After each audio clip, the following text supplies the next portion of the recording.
holding the plane is we're trying to shoot some photos for the magazine. And there's only one minor problem. The wind's blowing so bad, can't get any photography work done. If you let go of the plane, it blows up and flips over. So I think rather than work out here, we're going to go inside and just call it a day today. It's a wipe.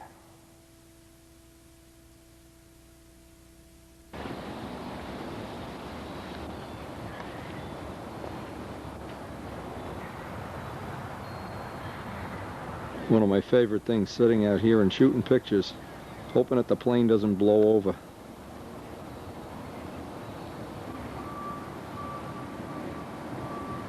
Anyway, we got so much work to do in the shop, and I wanted to get this done on a day. We're expecting more snow and more rain and lousy weather and everything. Ugh. But it's good to know, even no matter what happens, we've got this much of the photo shoot done. Yeah.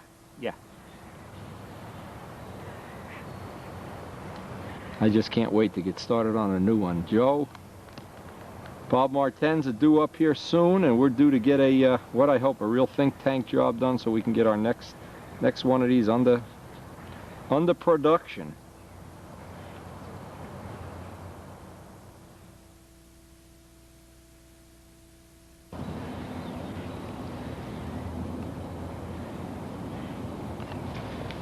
Winter's coming. Notice there's no leaves on the trees.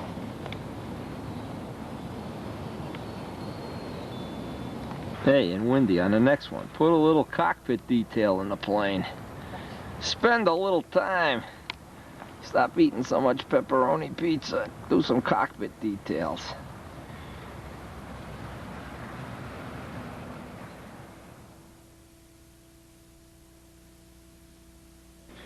Not our buddy. As we're cursing and screaming, opening up the mail here, Carl Shoup sent me up a whole bunch of interesting photos. Now, obviously these are dogs, but he's got what he says is a Williams Ringmaster, and I don't know what a Williams Ringmaster is, so I'll play dumb. This is an Eagle 780 square inch OS 46,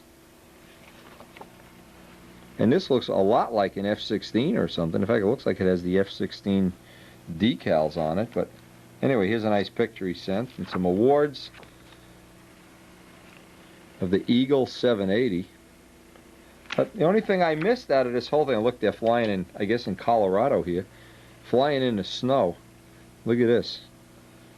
Even the dogs are flying in the snow. But here's my question is, I'm not sure I know, maybe somebody out there can clue me in. A Williams Ringmaster, it must be a plane that's legit for old-time stunt. Williams Ringmaster. See, it's even written on the back of the picture. Again, I appreciate the photos, but before I can write a caption up for Stunt News, I need to know, or hopefully know, because I don't know what a Williams Ringmaster is. Maybe I should know, but I don't know. Shows you what I know. Anyway, Carl, thanks a whole lot. We sent Carl out some Nats tapes, and he's enjoying the hell out of them, and pass them around, and hey, tell us what a Williams Ringmaster really is, because nobody in my shop has a clue.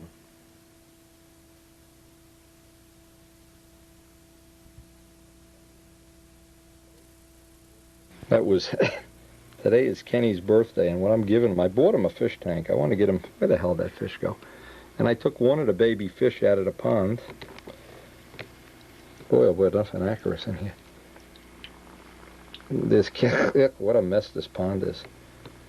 Anyway, this is Kenny's now baby fish birthday present. He doesn't know it. He's outside. It's a big secret. Anyway, the water's warming up, and he is now a lovely aquarium owner. Happy birthday, Kenny, from Wendy and Karen.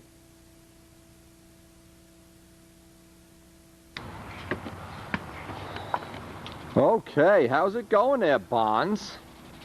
It's going good. All right. Oh, the bottom's nice. That's perfect on the bottom. You got the bottom of the fuse real. He's in sanding heaven here, sanding his little fingertips away. Yeah, that's getting ready. I'm trying to spend my time sanding, not looking at the plane, not talking to the talking plane. To the fish.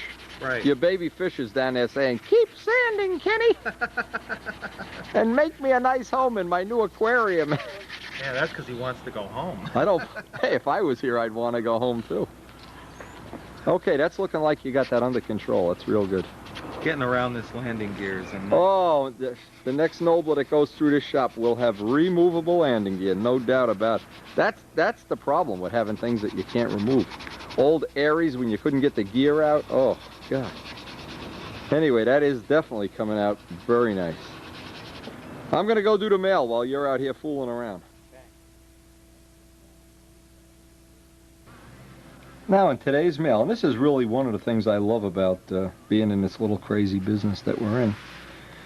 Brian McCarthy, of course, has a Cardinal kit. He's been one of our, I guess, video regulars in the past building season. And he sent me in a whole box of stuff. Now, I've loaned him some tapes, and of course, the man knows how to pay a favor. He's loaned me a bunch of really nice tapes, the first of which, and we've been watching this afternoon as we've been doing all the normal shop work. This is a great one. It's got all the aerobatics as well as some of the things, the planes going around a pylon type of footage. A great one.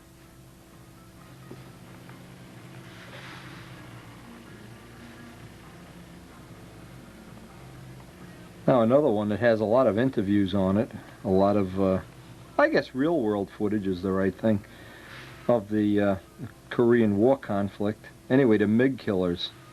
A lot of neat little informative stuff. This is the kind of thing I like to have in my library. And of course, if there's anybody that doesn't like P-51s, forget it. This one is an exceptionally good one. A lot of footage from the cockpit. A lot of the kind of footage when you're watching it, you're saying, yeah, eat your heart out, Ertnowski. Beautiful videos. And it's so nice, it's like having books. You can share books, share magazines. No reason not to share videos with your friends, and we've tried to always take the front line of defense in doing that. And this is among the nicest ones I've seen. A couple of videos about the Vietnam air conflict that has, well, needless to say, footage that we've seen in our lifetime while we were young enough and old enough to watch TV. Again, 105s, a lot of the kind of stuff that, well, I guess while we were actually fighting the war was on TV every night.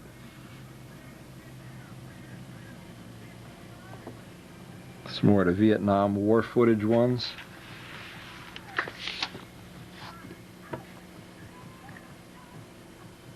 And it's a funny thing, while we were painting, we were working on a Nobler out there, sanding and stuff today, and I was shooting footage for the Nobler, the finishing set.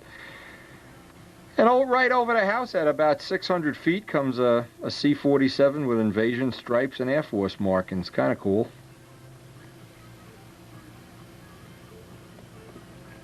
And last but not least, anybody that's never seen the Battle of Britain, this is a first-run copy, too. The footage is immaculate. No white dropouts. Hard not to be impressed if you like Spitfire stuff. I know this is one of my favorites when I'm not making tape copies or not engaged in some kind of positive activity. Put this in the background and watch it over and over and over while you're building. Great movie, The Battle of Britain. And this is not a video, it's a book. I haven't had time to read this yet, but Kenny's going to read it. And there's some pictures in here. Again, once you have a love of semi-scale or a love of P-51s or Mustangs, P-38s, doesn't really matter. It just, I don't know. There's just it adds an endless, there's no way I know you can measure, but it adds a dimension to your life that wouldn't be there if you didn't have this knowledge or this interest. And from Brian McCarthy, this has been wonderful. This has entertained us for a few days now. Thanks a whole lot. And we'll be sending you out some cool videos too. Just hang loose.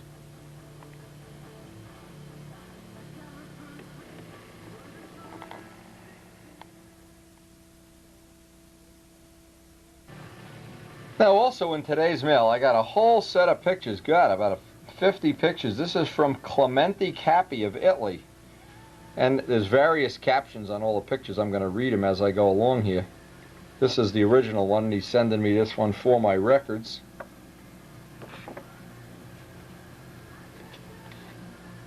And from reading the note, I'm just assuming this is Clementi Capi's Air Force. Now look at some of the I guess, typical European things in the photo. These giant high canopies. I guess they use a lot of giraffes or pilots or something here. Anyway, look at the size of these canopies. I know the theory of this is that it adds side area right at a part of the plane where it's... In fact, I wrote about this for anybody that's interested in one of the original stunt newses that I was the editor of, about an F-tab being mounted right where the canopy would be. But anyway, Clementi sent me a really absolutely nice picture of... And he's putting captions on the back of these, but these I don't understand as well as I should. They're for my records. I don't know if that means I'm not supposed to send them. I'm going to send them to Stunt News anyway. Tom Morris will have some use for these. Now, I'm reading his note, and apparently he's had a little bit of an accident. I got to show this on a tape too. This is another one. The Sequoia looks cool. This is an Impact, a Sequoia. Now, I remember doing this when Jimmy Casale had this little thing upside down, a little rubber ducky. And what was happening, Mike Rogers was launching a plane, and we had stuffed a cigarette butt down in there when nobody was looking. And, of course, Jimmy's flipping, and when that came out of there, oil, Mike got the bath of his life. It was funny to us. Funny to John DeTavio.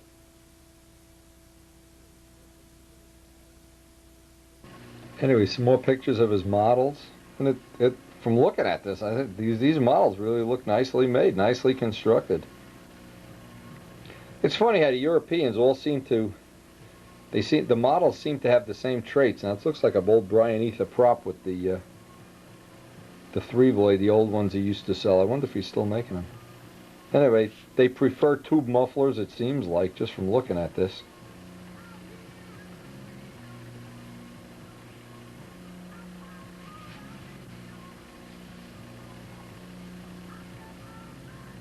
Now what he did, he sent in a couple of construction, I guess these are construction photos, construction repair photos is what I should say. But what I don't have is a step-by-step description. I'm going to ask him to write that up for Stunt News.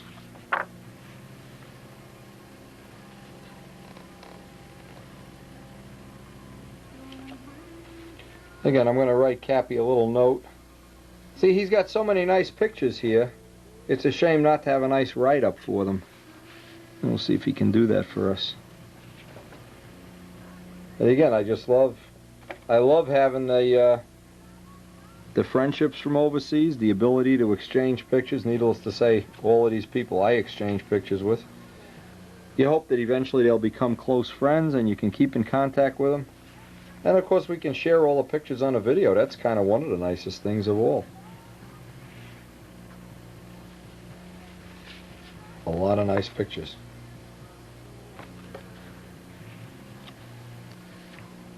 And I will pass all of these on to Tom Morris.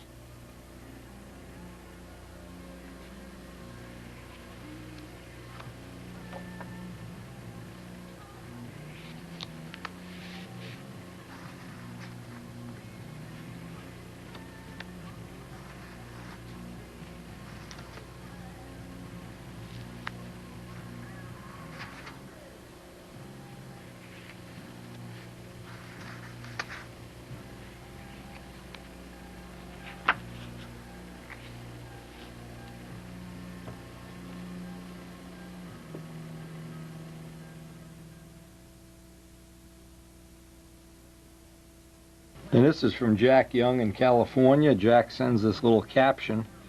Wing over. The plane was heavy, but my Super Tiger 60 had no problem pulling it through. And look at the picture. I'm saying, wow. Jack, I wish we were out there flying with you, to tell you the truth.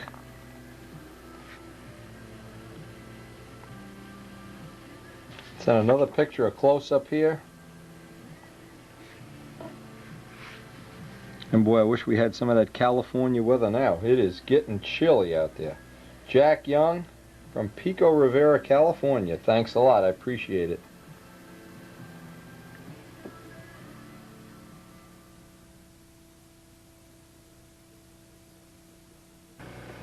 Well, Kenny, happy birthday. I hope you have as much luck with your baby fish as I have with mine. I am really in love with these guys. Can't tell you, they are a pair. They're a group. They're all crazy. Even the ones that swim upside down from time to time.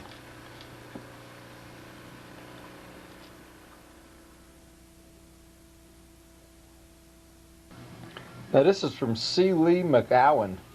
Hope I'm saying it, McCone. And he sent me a couple of nice things here. I've loaned him some videos. And he sent this little, I've seen this before, but it is beautiful. This is one of the real nice things. He put it on a Pampalo letterhead. I'll send this into Tom Morris. Maybe he wants to use it.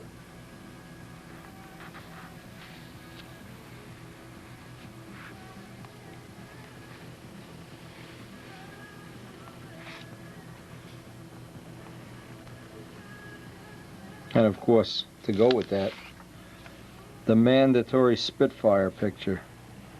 Looks like Joe Adamusco's Spitfire, the Recon version.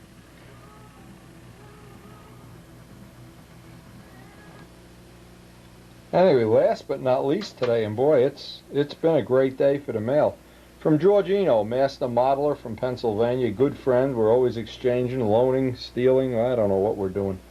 Anyway, he's been gracious enough to send me the latest, and this is from Top Gun, the latest Top Gun video to enjoy while we're building and buffing and sanding and hollering at each other. These are prop wash video productions, and obviously if anybody's interested in picking up a couple of copies, these, by the way, would make a great what do you call, nice Christmas present, or in Ken's case, a great birthday present. But instead I got him a fish. Anyway, the fish is, I have his catfish out in the pond, and that catfish has done very well, thank you. He's now about 1.5 feet long. We got the 96 one, the QSAA fly-in. Again, from Prop Wash Video. These are really nice. Enjoy always having these in the background, especially I get sick and tired after a while just watching myself sand wood and cut parts. And anyway, an excellent little idea for somebody with life, especially if they enjoy RC. Now see, in Georgino's case, I don't know how to describe George. He is absolutely a master modeler, and his interests go into racing, into all kinds of events. This is just one of the things that, when you can appreciate some of the work some of the people put into these scale ships. And when I had Ed Gallagher corresponding with me almost on a daily basis, boy, I'll tell you, some of these things are just unbelievable. Anyway, thanks a lot to Georgino, and we'll be enjoying this in the next couple of weeks. Look for it in the background on a TV screen from time to time. Whenever we run out of interesting things to put on or whatever, these will be great.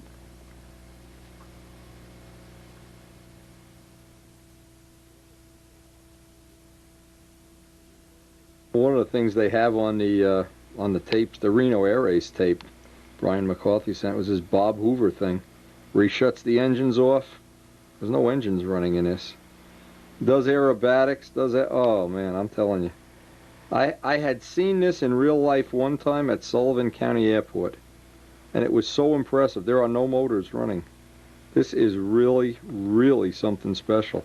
It's on Brian's tape, and hey, we are enjoying this stuff. This is the only thing that makes, I guess, these endless hours of sanding go by quickly.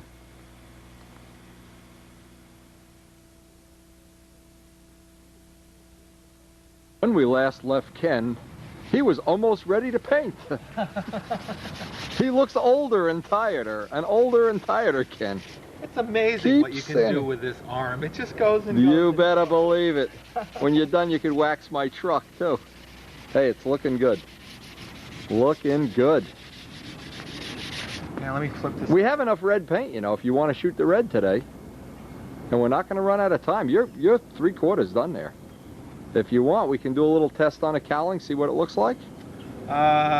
You tell me. Well, we'll see. What are you thinking about? Are you thinking red?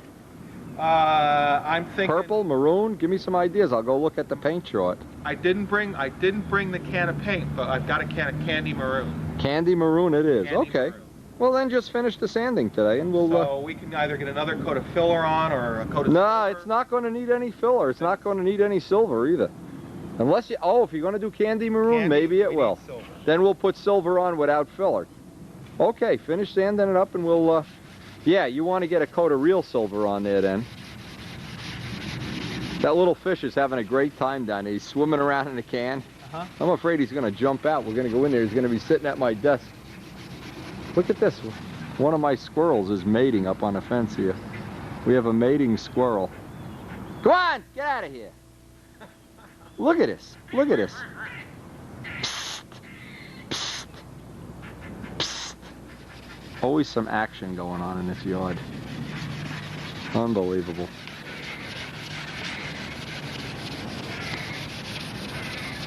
I'm really looking forward to the Spitfire. No, next, we got 2 weekends. We got one more weekend. Right. And then we have... the Spitfire crowd. We're going to have Bob Martens, Joe Adamusco here to install the Merlin in our new, new Spitfire. I'll tell you, I love sanding. I could sit and videotape it all day long. This is the best job I've ever had. I really want to get this spiffed up because I don't want Joe coming here and saying, Ken, I thought you were good at this. Well, you know, you can bullshit some of the people some of the time, but not Joe Adamusco. He knows. That's looking good. He'll be impressed. You better be impressed, Joe. Ah, it's dark out and he's still sanding. He must really want to be in the front row this year. Oh, that's looking fantastic. Holy magoo. All those prizes. You're the aluminum man. Look at this. The tin man. How's that coming around the canopy? Good? I don't know. I just started that. Always use your feel. Actually, it's good to be out here in the dark like this. But this is, I just have to hit the hinge lines and it's done. All right. You ready? You want me to start mixing some silver up? If you don't think it's too late. No, definitely not too late. It's up to you to finish it. Just finish it up. Then let's do it. You got 5, it's not going to be dark in 5 minutes. Besides, we could turn a light on out here. We have a light. Yeah. By the light of the silvery. Plating by the light of the silvery moon. Holy mackerel. Yeah, it's coming. All right, I'll go mix up some silver. Elbow grease. Yeah, well, you'll be strong. Just think of this. You're gaining muscle mass and losing brain mass here all at the same time. Yeah, it's looking good. Now, before we paint it, we want to get the air chuck out here. No, we'll take an air chuck and blow that all off.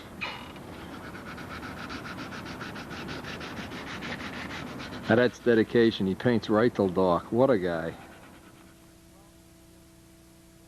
And I realized that, I mean, it kind of finally filtered in that the point is not to sand and sand and sand and sand and sand. The point is to get the stuff off the plane. Yeah, yeah. You were playing when you started the day. You got to learn this is like digging a hole. It can't be pretty. You know, there's no way to make this pretty and nice and cute and clean. And it's like digging a, like I had to do at that 2-family house this morning with the Roto-Rooter guy. Boy, talk about a smelly job. I'll get the air truck out here. We'll do that with an air truck. It'll be better.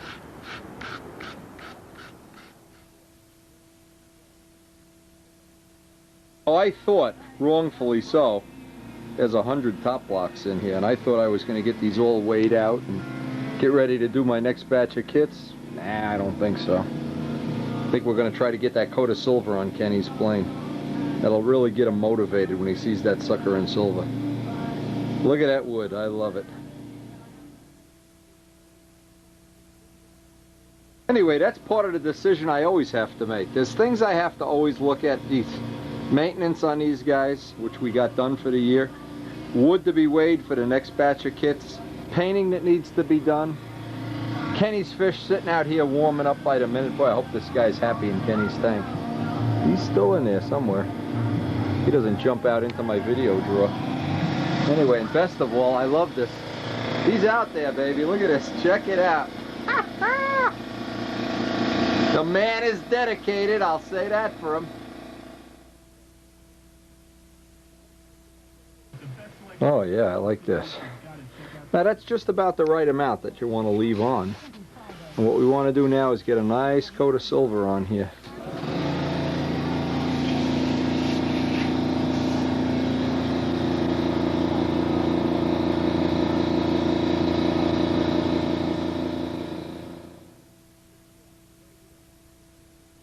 thing. You see you got a couple of the scratches. Right here I can feel scratches. Feel them with your hand. Don't look. Oh, yeah, they're feel there. them. There's Okay, no take question that about steel that. wool. That's 4-0 steel wool.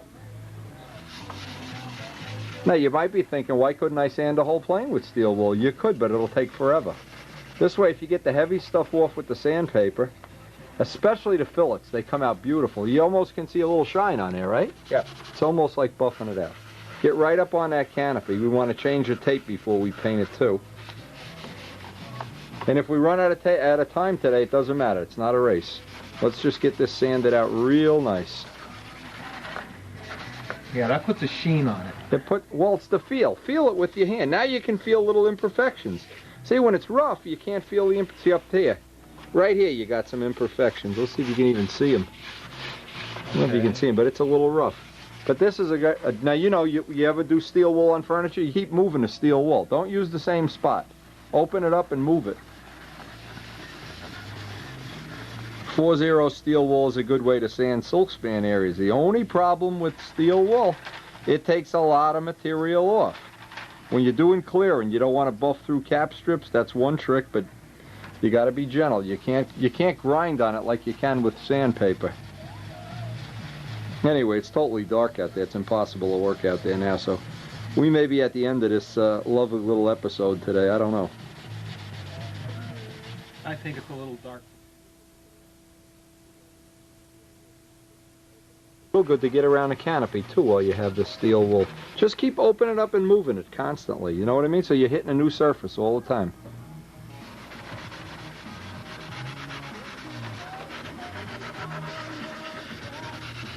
It puts a nice little gloss on it, doesn't it?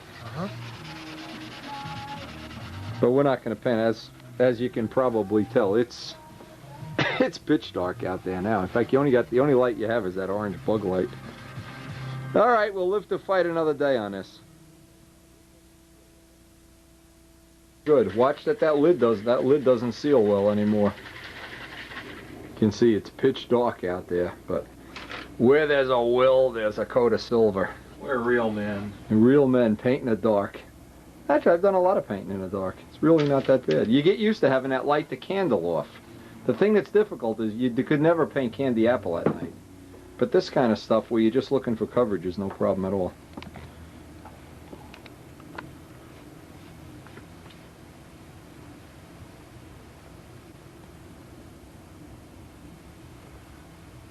And God said, let there be light. Painting by candlelight out here.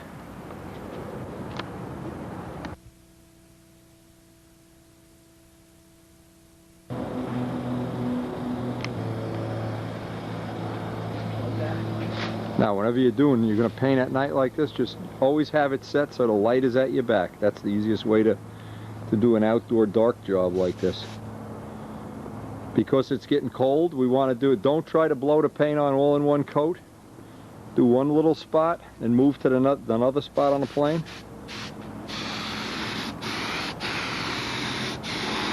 The mistake here is trying to paint so you're trying to get everything to cover in one coat. If you're willing to, been patient enough to do 2 or 3 coats, it'll be fine.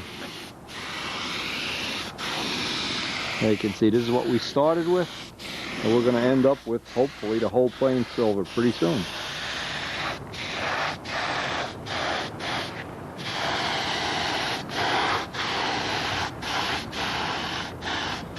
Just get it that it looks wet, then move on to another spot. Then by the time you come back to this will be dry.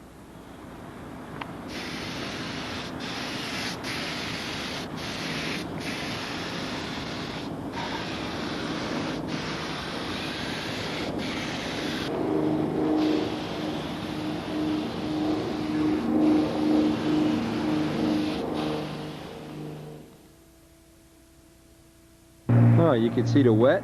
The light reflecting. Actually, you can use the light to candle us as you're going along.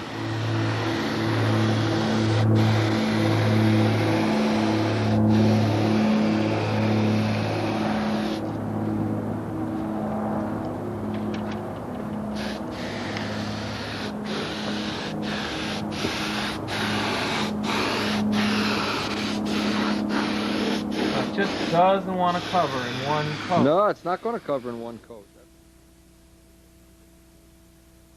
Well, I really didn't think we were going to finish this today, but we'll get the silver on. But up to this point, there's still a couple little spots to be repaired here, but certainly nothing major. And now the beautiful part is this can be sitting over the weekend, sitting right up by a heating vent. If I get any time over the weekend, I want to work on that profile Cardinal. And this way I'm not holding Kenny up from his destiny with greatness.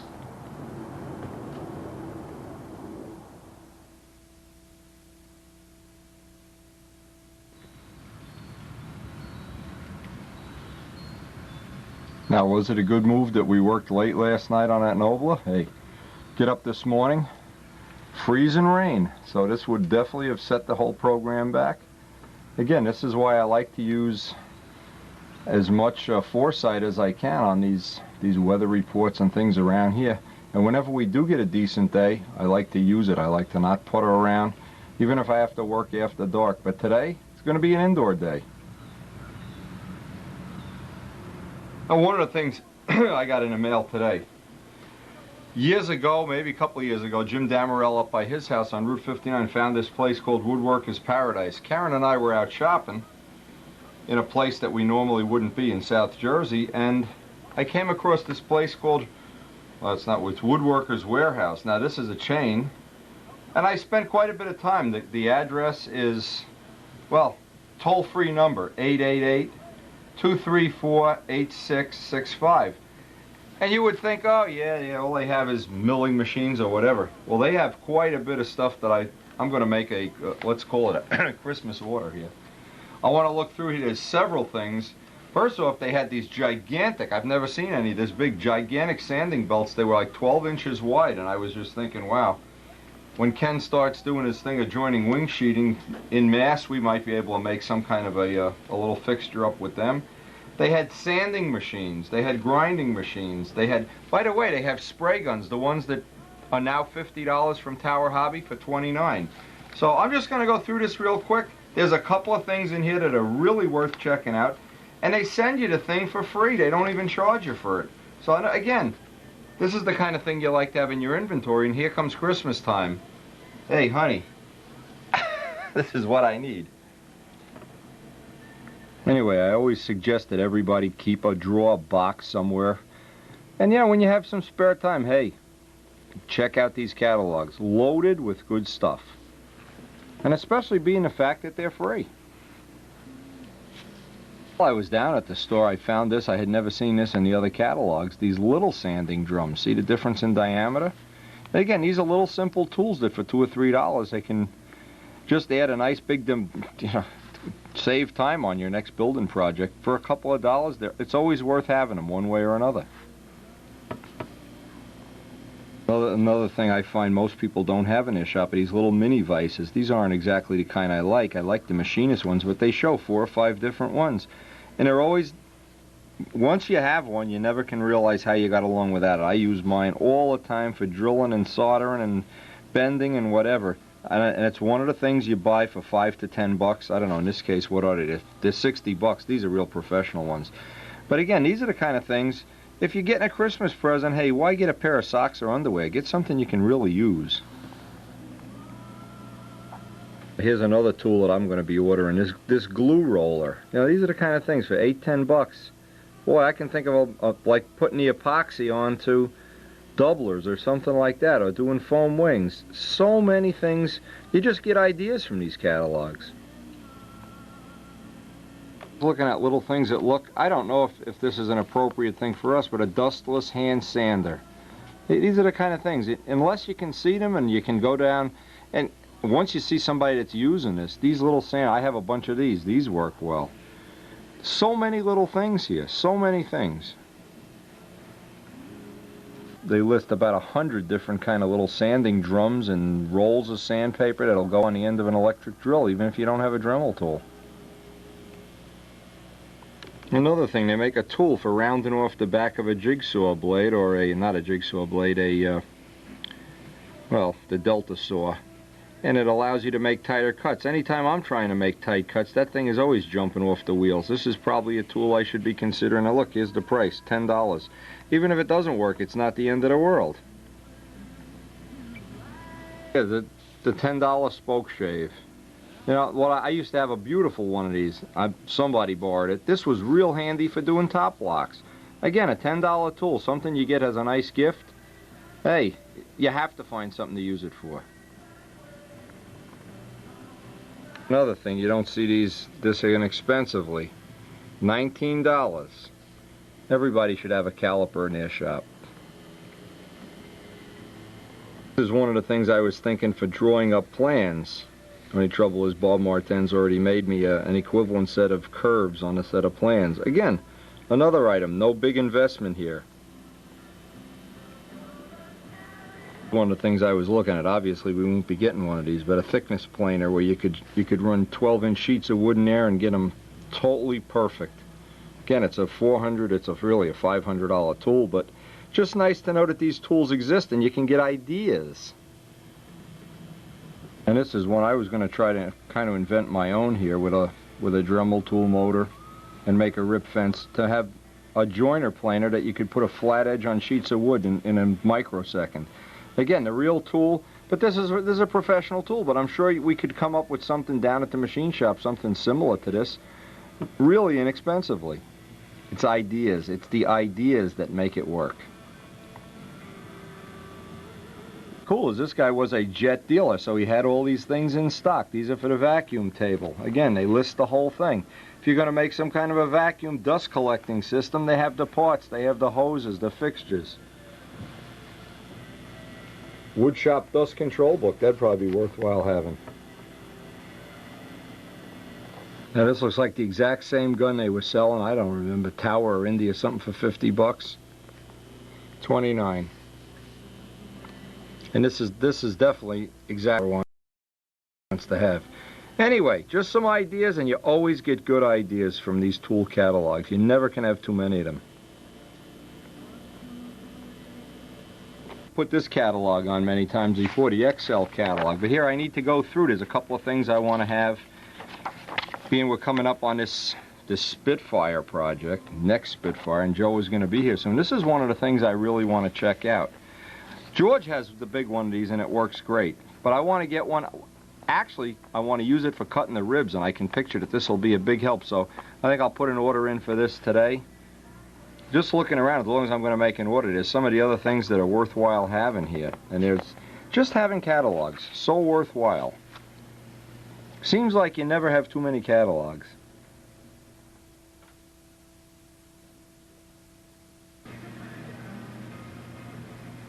Now we've been real happy using these in the shop, and I've really put them to the real test, not just the play test. You know, you get something, use it once or twice, and then we've used it, Kenny's used it, John's used it, George has used it, and they seem to really work well.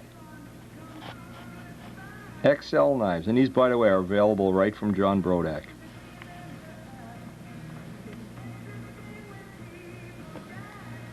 One final thing in today's mail. This came from Ron Lutz. He's been checking out videos and who knows what. He's impressed with my finishing. Hey, I'm impressed with this. This is a hand-built, took him 13 years to make it. Ron Lutz in California. By the way, this I know how much work goes in. Having had a real airplane for about 5 years, just the maintenance, if somebody makes it for you, keeping up on the maintenance makes you crazy. Anyway, thanks to Ron, appreciate it a whole lot, and hope you enjoy the videos, Ron. Now this little gizmo came in the mail too. This is from Gene Shoup. Talked to Gene a while the other night, and he said he was going to send this. I was surprised, and a day later I have it.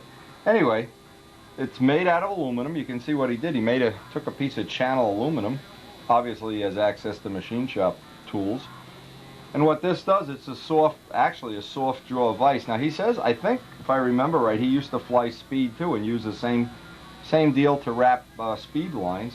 But this pinches the wire down, and you can see up here at this end, there's two little wheel collars on a piece of wire.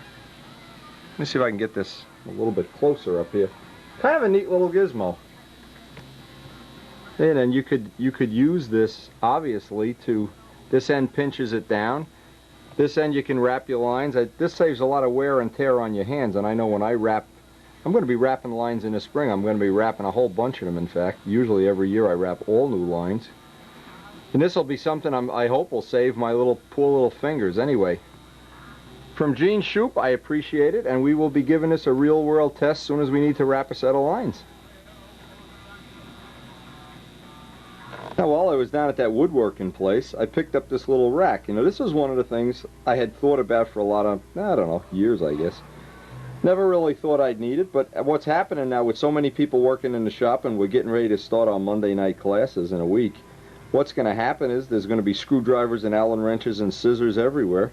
And you know what? This is another one of those tools that's a couple of bucks. It really organizes your whole work area. And what it is, I had these set out on the end of the table here. I had finishing nails with the ends bent up, and the things that every time you'd walk by, boom, you'd rip your shirt or rip your pants or bang into it, and Ken was putting dings in the Nobler and everything. Now they're kind of behind us. It's in a real good area. Again, a nice little organizational idea. Couple of bucks. Now, with the little bit of time I have, actually I don't have much time left at all. I was hoping I was going to get the wingtips both made up today. Well, you know, it's not really going to happen, but the way this day is working out. But anyway, I was really glad that yesterday we got that paint done. So it's so important, especially where we are in this part of the world, to use time management to your advantage. Not to get stuck that, and I've done it many times, I've gone and had a... Okay, anytime I cut the...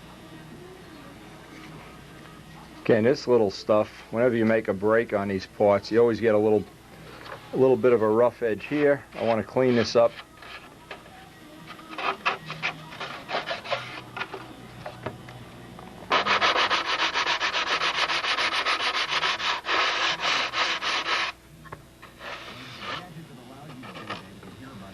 See, I want to get a nice bond when I actually get the block hollowed out here. Now, I'll do the inside tip. Really not going to have a lot of time today. This is turning out to be, well, every day is turning out to be where time is at a premium. See, if you're only making one plane at a time, or you're only working on one project, but here I'm trying to make a fireplace in the house. I got to fix the refrigerator today. Boy, there's just no end. Anyway, but again, part of time management, what I want to do is in between sneak in as many of these little jobs whenever I can get one done.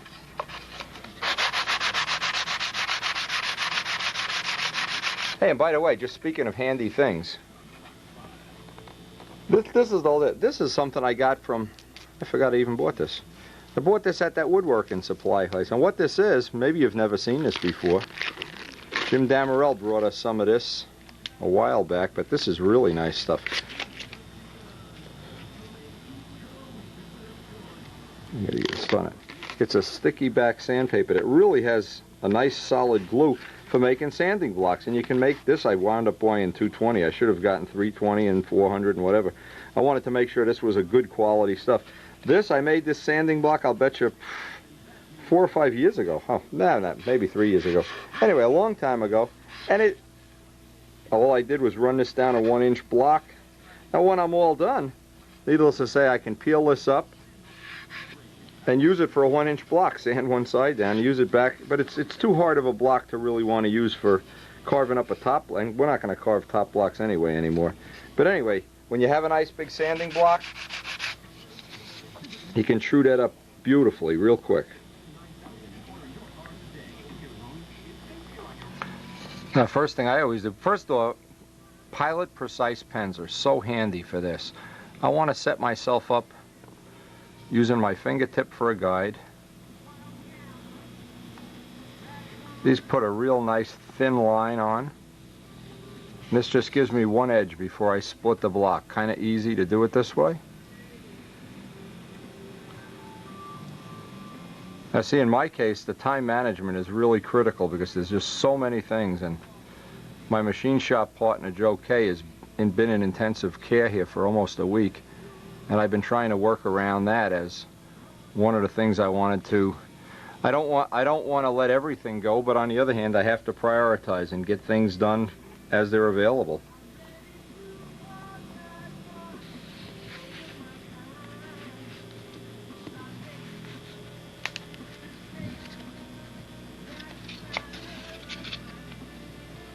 Again, this is one of the things Oh, here we go. It's caught in the back. I forgot I had that little block on here.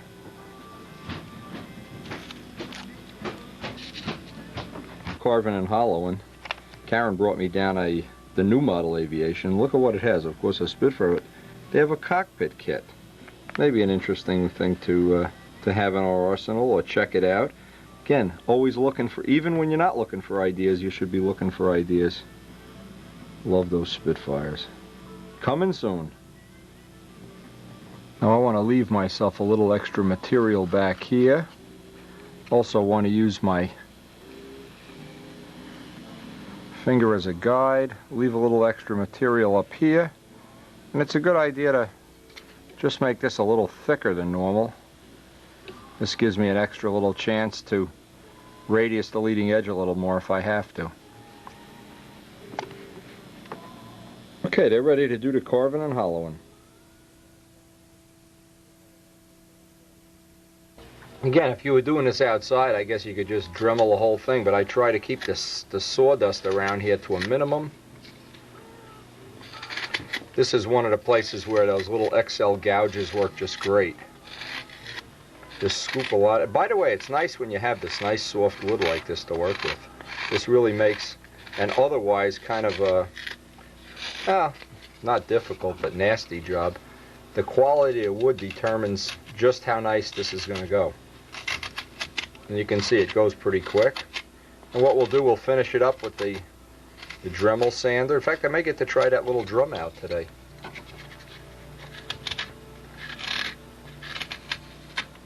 Those little woodworker catalogs, boy, I'll tell you, they have, by the way, they have those tadpoles in there. I was looking through that before.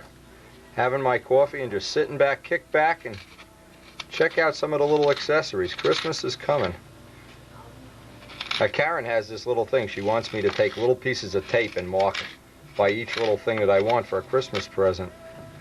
I like the idea. She just gives me a gift certificate for, you know, $100 or something. I'll go buy my own stuff.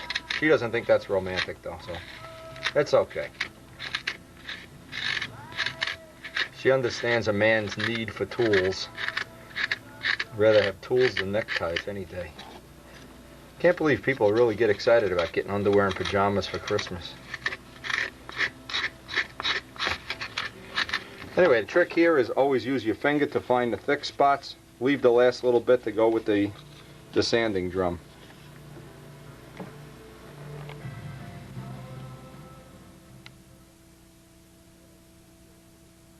Okay, both of them are carved. What I like to do is get them to this, roughly to this thickness that's a little bit oversized, and do the last little bit with a Dremel sanding drum. Just seems like it's a little bit easier than doing that final carving. Really difficult. If the knife just catches wrong, you've got a hole in a part. I think it's easy to do with the sanding drum.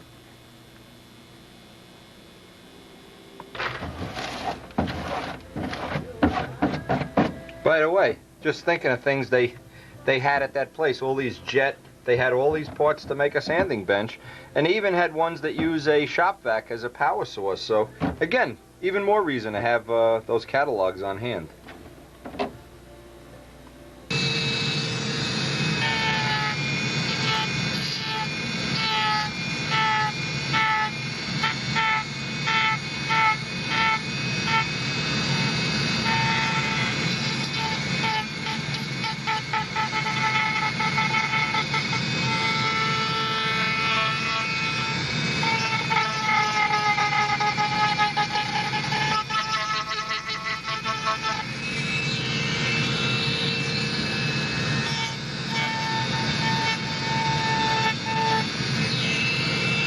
Now I get to the point where I want to start putting scores in this side to side, and then I'll switch to the drum, the ball end mill.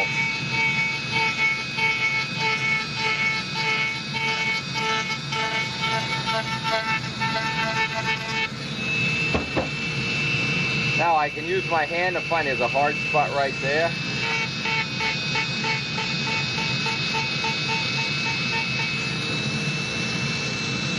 Hard spot right there. Now the thickness is relatively even, but it's still way too thick. So I'll start taking material off and taking the scratches out until I have no scratches. See the scratches disappearing here?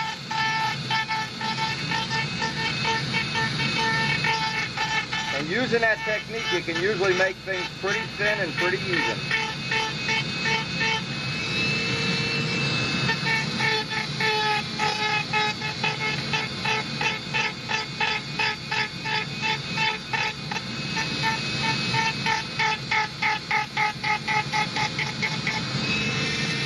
Now what I want to do, I want to finish this off. I want to get a radius in here and up here, and to do that, I need a ball end.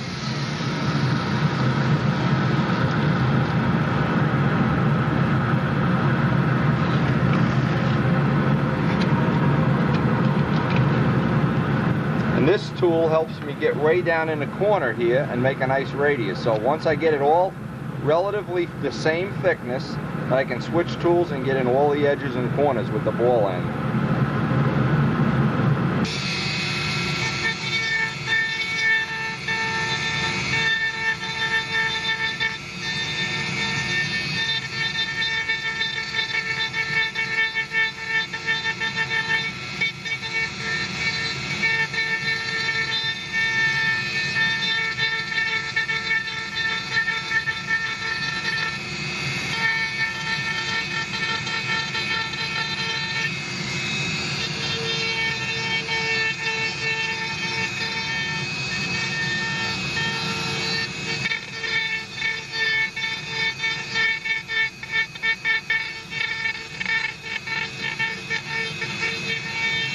I go back and forth, cut one way, put scratches, and go back the other way, put the scratches.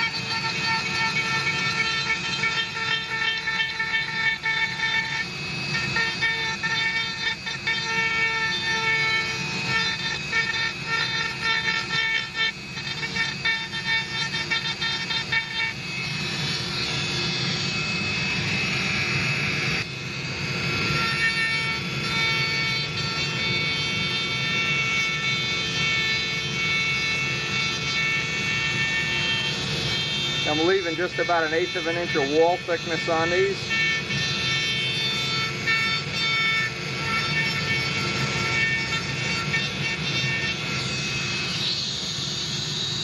Get a spot, in this case, this spot I got a little bit on the thin side. What I just get some thin CA on this inside. And if necessary, if this really was a panic time, I could take some of those little cut slivers and glue them back in here. But then the outside will be like a little pin cushion. Once we get the final little cut on here, that'll be fine. But we do have the thickness that we want. Now after they're both hollowed, and I guess we can say we're satisfied with the hollowing. We'll just get them lined up. Maintain the nice thickness here. Now I want to lay out the spot, and I want to go over to the plan, of course. Trace out where I want to cut the lead-out guide slot for, and then get a Brodak lead-out guide and get it set right in position.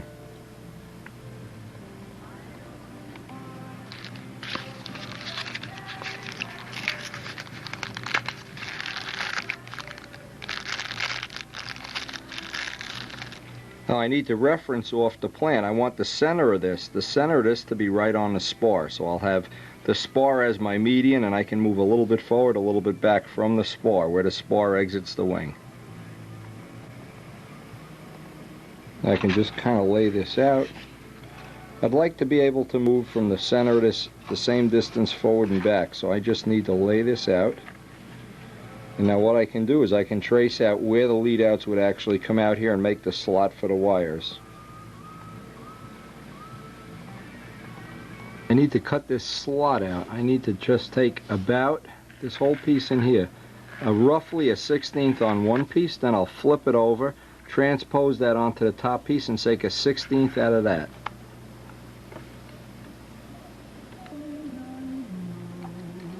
Now I just like to score this and go back a few times, and I take one of those great Bud McKnight sanding sticks. And it should put a final, just getting that piece out of there.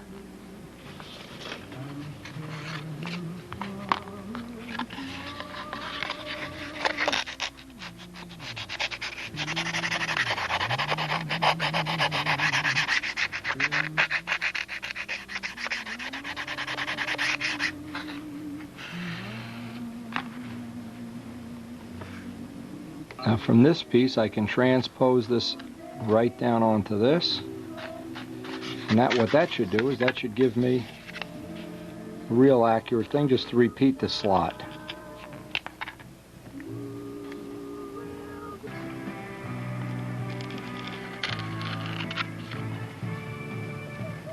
Okay, I want to get these joined together, and then I can run a glue on the outside. As soon as this kicks, oh, it's kicked off already.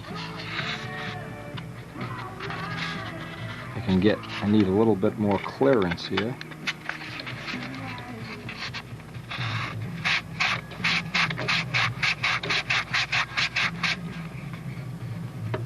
Now while I'm carving and sanding here, I'm just looking at this tape that Georgino sent.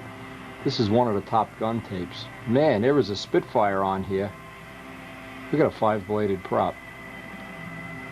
And again, this is just my whole thing, is I never stop thinking about where can I get some more ideas. What, you know, that cockpit thing from Top Flight, that's a great, look at a mirror on the cockpit. Look at a pilot detail.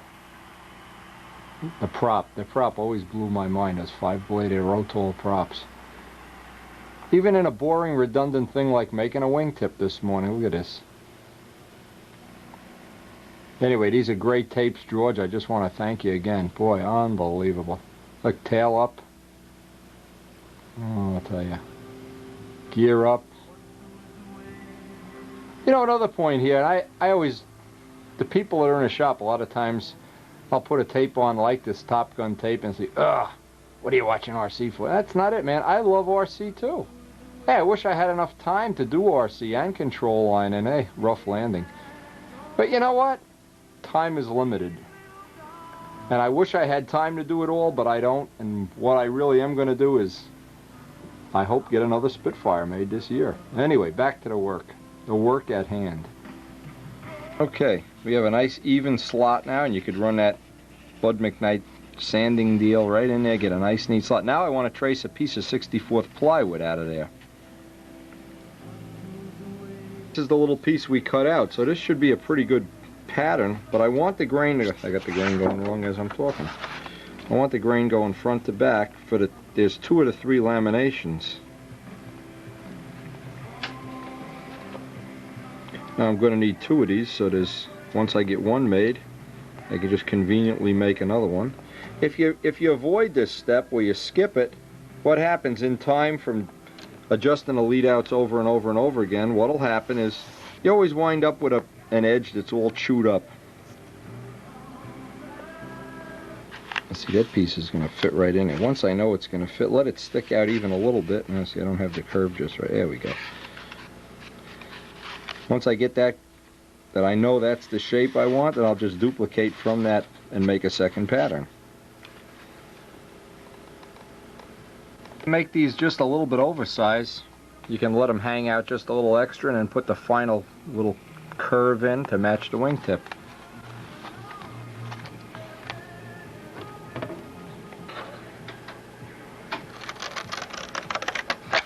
I'm just using an old pair of scissors to cut the 64th plywood. I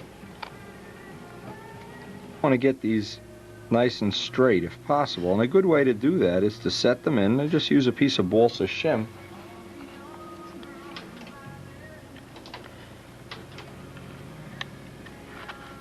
See, I just slipped and got some glue on that shim.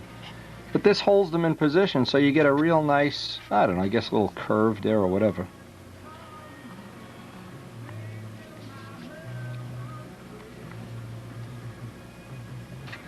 Alright, see, I got this guy glued. Oops, that's glued, and I can just pull that piece out.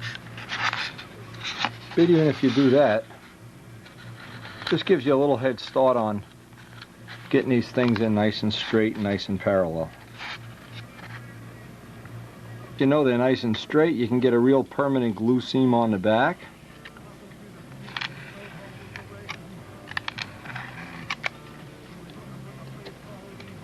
I'm going to get back to this and work on this, well, maybe later tonight or tomorrow, but for right now, we got to pack it in. There's things to do around the house. See, this is what I love about being a good husband.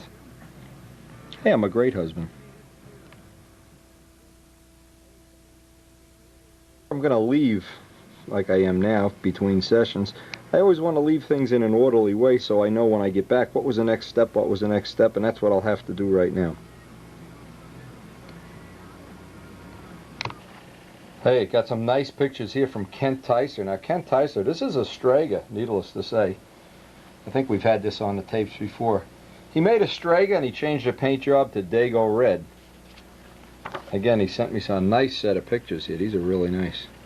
We'll be sending some of these in, obviously, to Stunt News. This plane is on the 97 Nats. This is the view I like. Look at this. I think that's my prop. Kent, I want my prop back. Anyway. Now, a couple of nice pictures from his shop, and you can see, now, see, this is the kind of thing you can always get ideas from. You look at somebody's workshop, there's always ideas how they organize. He looks like he's got some kits, foam wings, different things that you can organize. Old cabinets. Whenever you see somebody remodeling a kitchen, they're throwing out their cabinets. Always a good time to get them. He's got a rack here too. Look, he looks like he's got a rack anyway. Here's a real nice view. The old look down the Venturi view. Anyway, Kent, I really appreciate the pictures, and we look forward to seeing you again at the Nats, needless to say. Having some fun flying, having a good, he's got the scoop on his. Now, one other thing he sent, these are real nice. They're making 2 Brodak Noblers. Well, you know what? Here's some nice pictures of Brodak Noblers.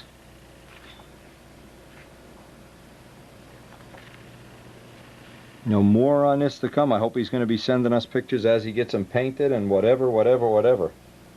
Kent, thanks a whole lot. Hey, I noticed they're carving the canopies in. That's cheating, by the way.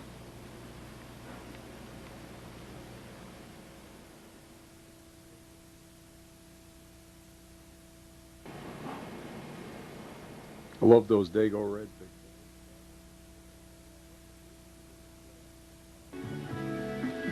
Today's project is to get some paint on this and see if we can get it fit up. I have the fire door. This, of course, is going up in the bedroom. Just a nice rainy day Sunday project to work on in between working on that Cardinal. Boy, it's coming out nice. I don't want to rush that. It's really kind of ornate stuff. It's a molded material that is about 1/10 the price of if you did this in wood. And since we're going to paint it anyway, you know, who really cares if it's wood or paint? You ready to go to work, Care? Look at this working wife. She comes down ready to work. Okay.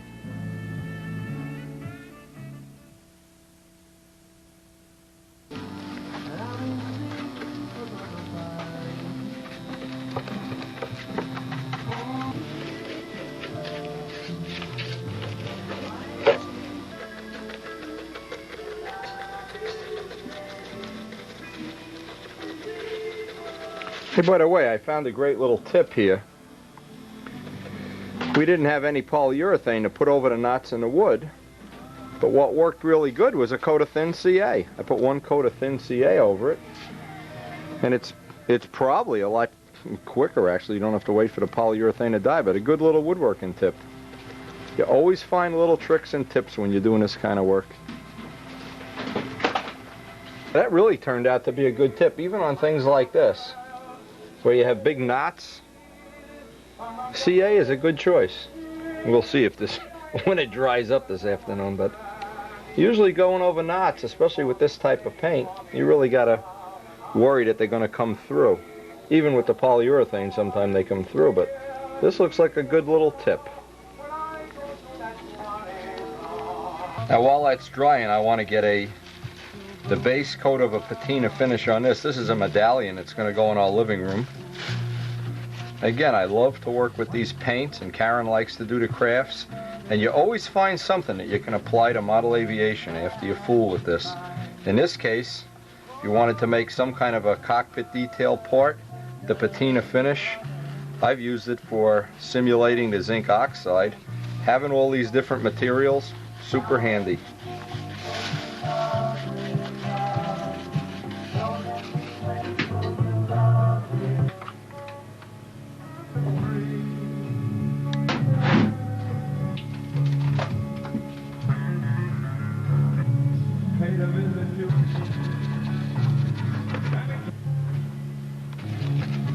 do with that patina stuff?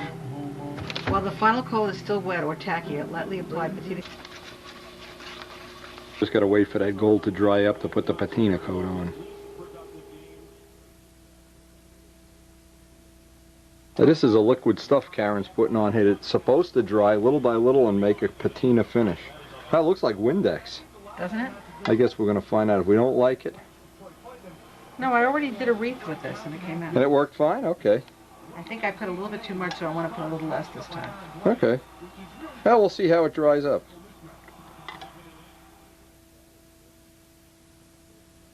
Now, this is what we picked up at an antique store with a fire door for the center of this. The only problem is you can see it's got 8,000 coats of paint on it. I want to get some way. I'm trying to figure out how I want to take the paint off of that. While this is drying and she's got her patina starting to dry up here, this takes some time before patina's up. I can get the paint off of this and get this ready with one coat.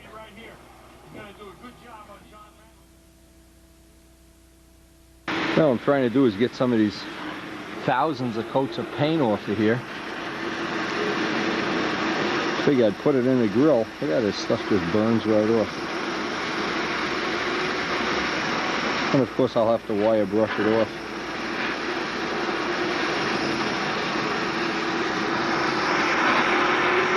Phew! What a stink.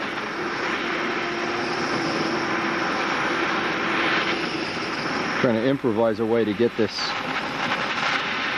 I got the grill lit. I hope it's lit. Yeah.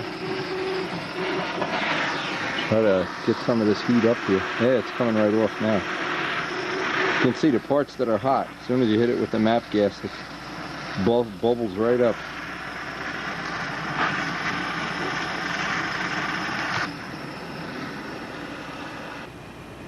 No, I'm just trying to see if this is a good way of doing it. I just put half in. I'll wait for it to cook up and then pull it out and do the other half. We'll see how that works.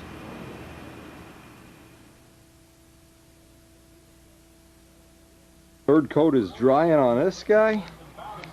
Karen's patina project is, I don't know what, starting to look patina-ish a little bit. And we got the greatest thing of all going outside. I'm smoking out the neighborhood. It's unbelievable. Phew. We get this guy working out here. Now this is definitely a 100-year-old piece of iron here. Look at that paint coming right up. It's unbelievable. Probably set the garbage can on fire here before the day's over. Coming right off. Now when you're into antiques like Karen is, this is real important that we have the real original cast iron. That's, you can see how many coats are on here. Yuck. Talk about refinishing a plane being a pain. Anyway, as soon as that's done, I'll take and turn it around. I got my nice mitts out here. And I'll try to wire brush and scrape and do all this. And that'll be ready for a nice finish for the fire door.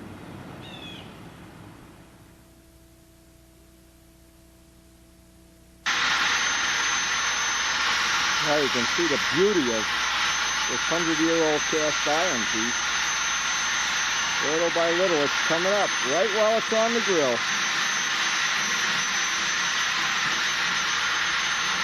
Beautiful piece of work here.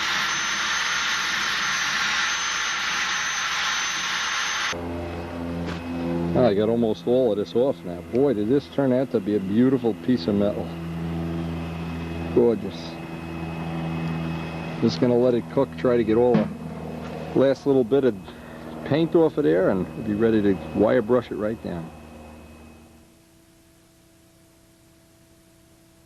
See how it's coming here, Gold Leaf. Well, I think this is just about the way I want it.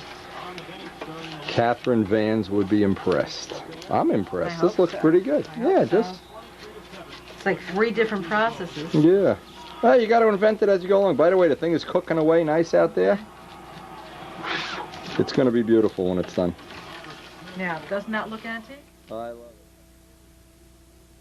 Ernie, aren't you happy you're not an upside-down fish anymore? Yeah, thanks, everybody. I really like being right side up. Oh, yes. Yes, I love it. Oh, my fish. Now, these are going to go on the shelves that we just put up there. I don't know. What do you think? This is ready to install? I got to cut that piece of wood? No, there's a lot more stuff. Oh my God. And I have to finish the cherubs. And if that wasn't enough, as if there wasn't enough cool things, the Jets are even winning a game.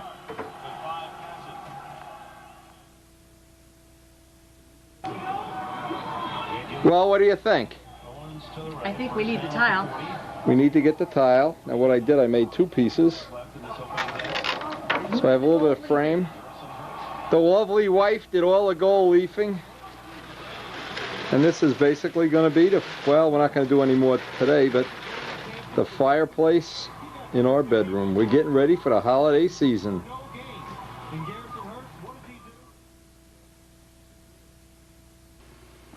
And the only thing that didn't work out was the wood around the door. Didn't work out so well. So what I wound up using is 1/4-inch balsa wood. Anyway, got 3 shelves up, 3 dolly shelves for my wife's, lovely wife's 3 dollies. Soon we're going to have hopefully a mirror and another shelf matching this up here. Hey, but for right now we're done. It's been a good day. Nice day's project.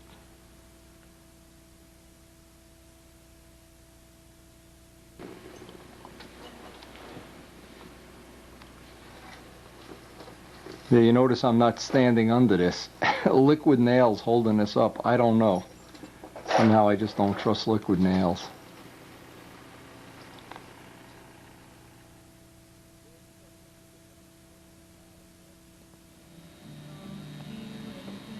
Boy, it's so good to get back to working on models after a long weekend playing fireplace, man.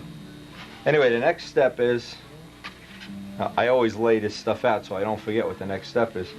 I want to get the edge of this trimmed off. I'll get this block sanded out, and then I want to get the lead out, the Brodak lead out guide in there. I got to do a little trimming. I need to bring the front edge and the back edge down just a little bit.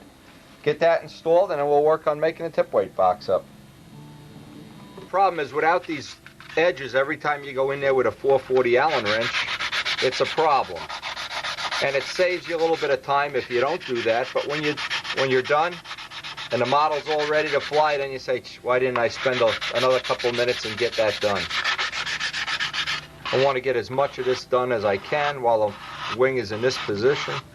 A lot easier to work on it than when you have to drag the wing along for the ride.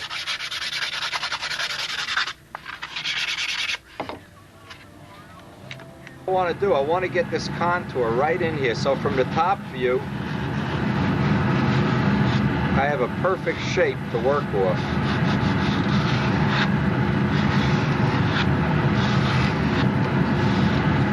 And I need to get some little balls of scrap in here just to fill in that little gap.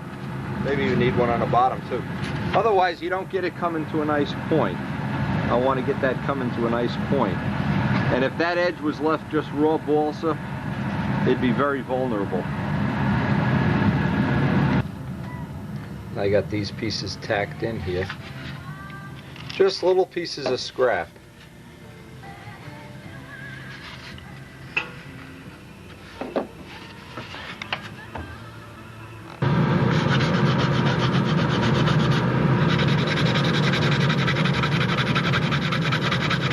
These sanding sticks are so handy. Bud McKnight, I owe you pizza. I owe you something, I don't know what.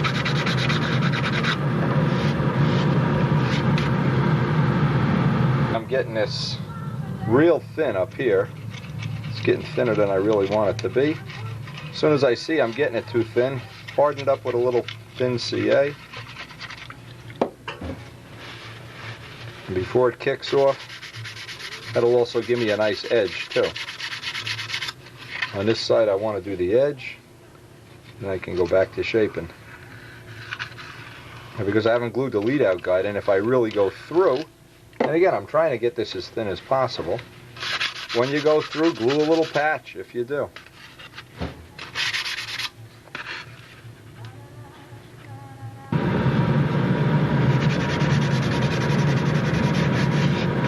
It's almost ready now. I just want to get a little more sanding on it. Almost ready to get my lead out guide in. A couple extra coats of CA along here will harden this up. And that is always one of the focal points on a Cardinal, is to have those tips that come to a point. Without that, you know, it's just not exactly what, I guess, what it should have been, could have been, would have been.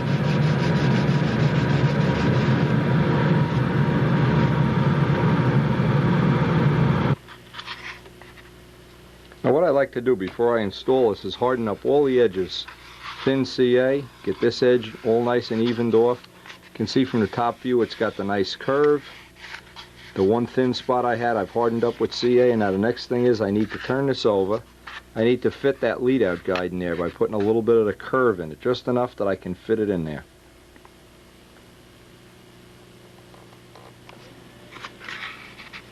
Now obviously what I have to do is place this in here and get a rough idea where it's hitting on the corners.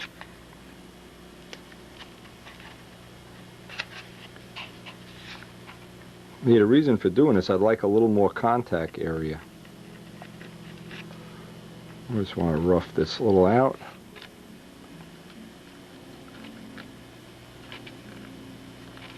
There's also a little angle on it too.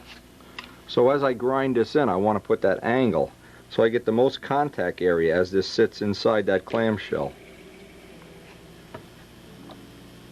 Doing this, I want to try to work off of these lines, but I also want to get that curve in.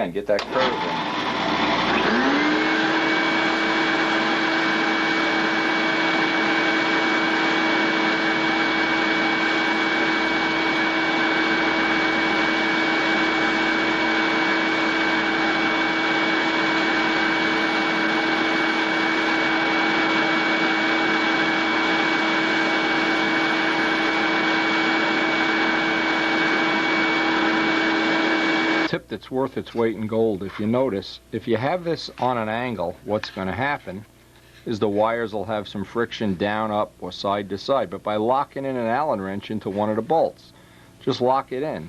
That holds it in a perfect 90 degrees. You can kind of press that in. Make sure you have a good separation here. Tack glue it first, of course. But that holds it in a perfect alignment. It's the wrench. That's a great little tip. The wrench holds it in position.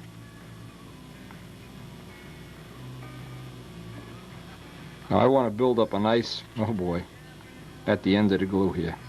Build up a nice glue fillet up in the front of this. And these things do take a lot of stress, so it's just not a good place to save some time or some weight. If that loosens up, you got a major repair in the plane. Now before I do anything, glue this on, because now the lead outs are going to be in the way. I want to get in there. This is an ordinary popsicle stick, and that's exactly the amount of clearance you need for a 440 wrench.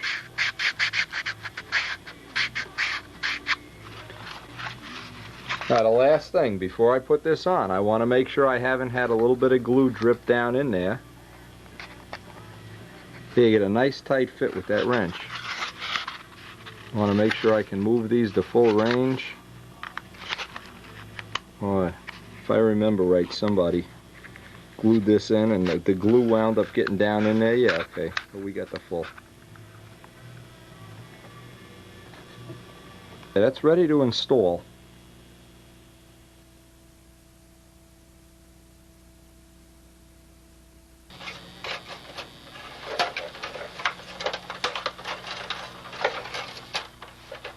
Now, next thing, I want to get these on. Make sure there's no friction anywhere.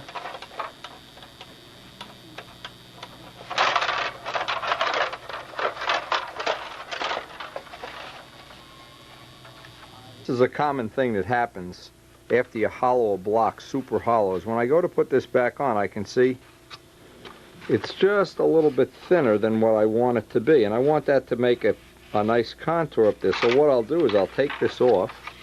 Again, I'll do a little bit of a dry fit. And what I want to do is make a little spreader bar in here out of scrap wood. See how delicate that is? I want to make a spreader bar, not glued in, just pressed in. And when I'm all done, I'll reach in there with a little piece of wire and pop it out. It'll just be to hold it in position. A rough idea of how long this has to be. We'll go right off the spar.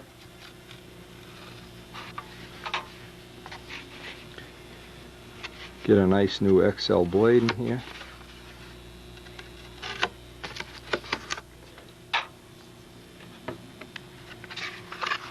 Now, of course, if it's a little bit, see how that just holds it open?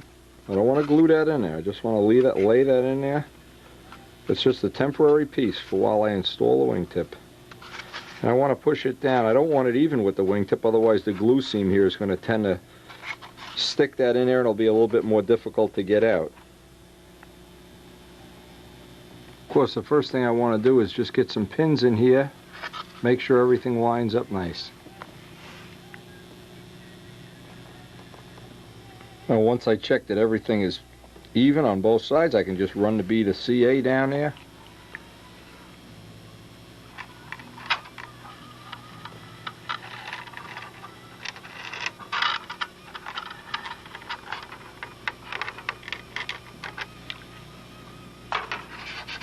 Again, I always try to make that inboard wingtip as light as possible because the weight that you leave out here is going to double on the other side in the form of tip weight.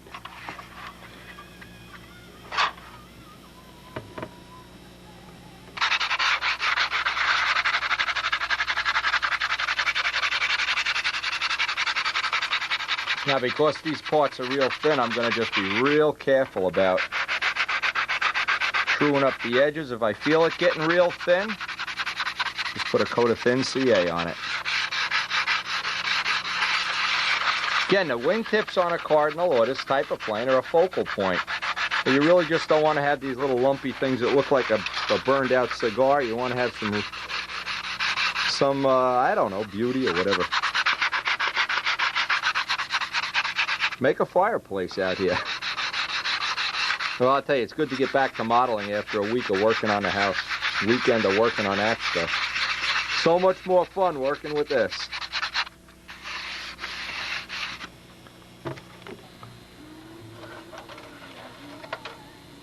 Comes out in two pieces. You want to get that little piece out of there. That little spreader bar, it did its job.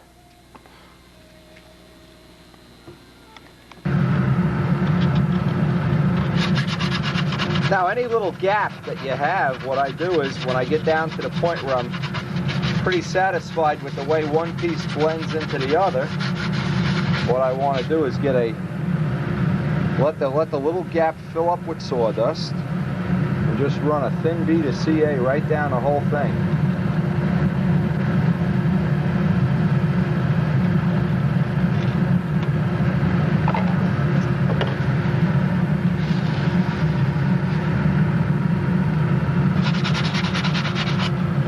There's still just a little bit of a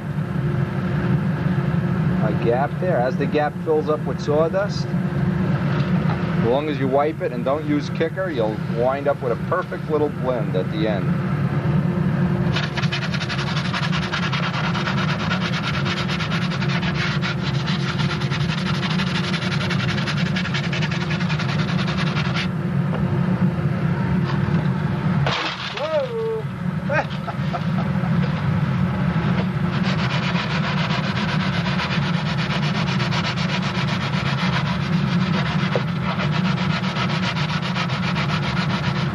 Good reflexes. I'm sure you're impressed.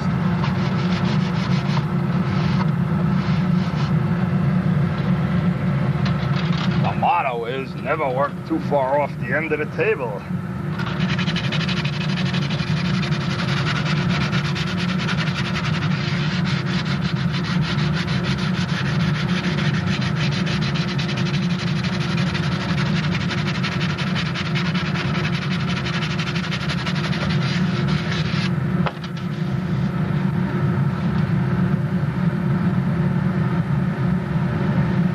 Going to do, I want to measure up the lead outs, and what I do is pull one.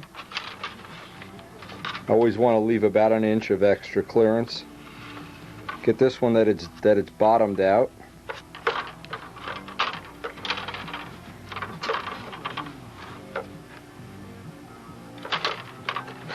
And what I did, I got a vice grip plier and a small diameter drill.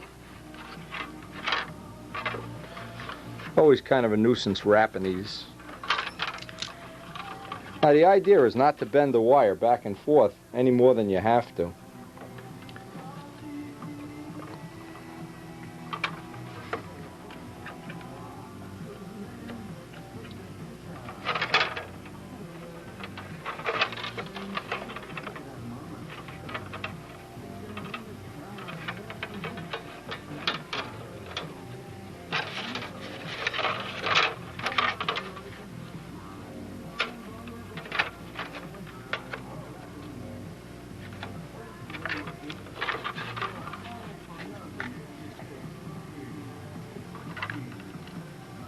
Now you could also use little pieces of copper tubing.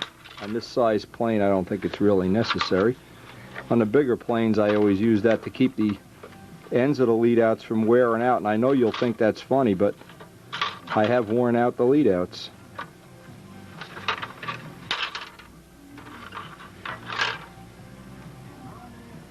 I want to get out some thin copper wire, the SIG stuff, and wrap these, and then of course solder them.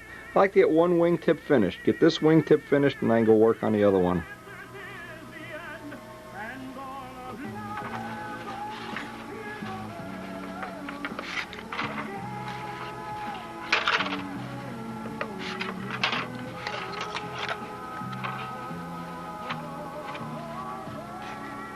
Okay, we're just going to wrap the other one the same. Silver solder, stay bright silver solder of course, and then deflux it.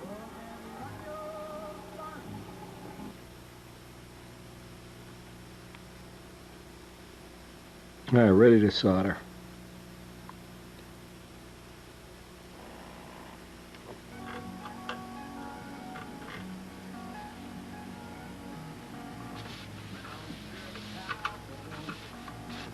I always use stay bright solder and always deflux it with baking soda and water when you're done.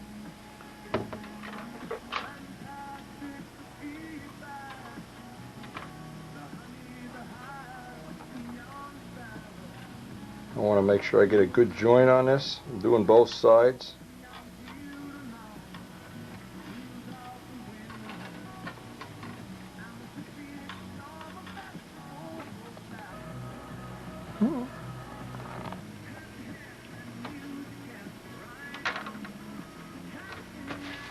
It really wouldn't be the end of the world if you forgot to deflux this joint, because it's out in the open and you can get to it, but certainly anything you do on a bell crank or inside the plane, baking soda and water. One little jar will last a lifetime.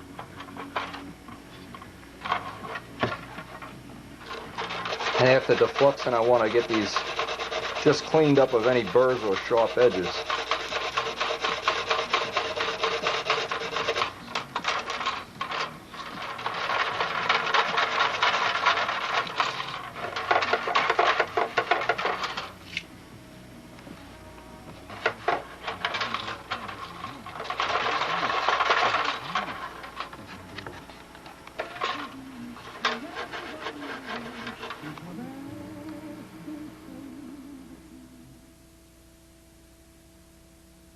I have the wing in this position. It's real easy.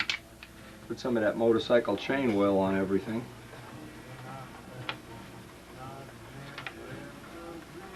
And what I want to do now, I've never used one of the John Brodak tip weight boxes. I want to try to figure a way I can use it on this, since that's a part obviously he'll try to include in the kit or make as an accessory.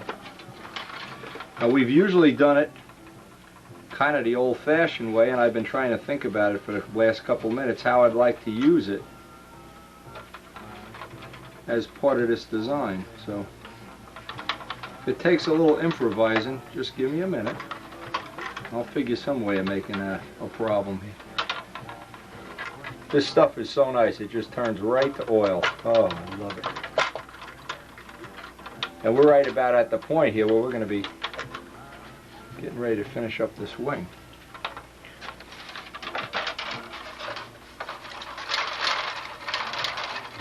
Oh yeah.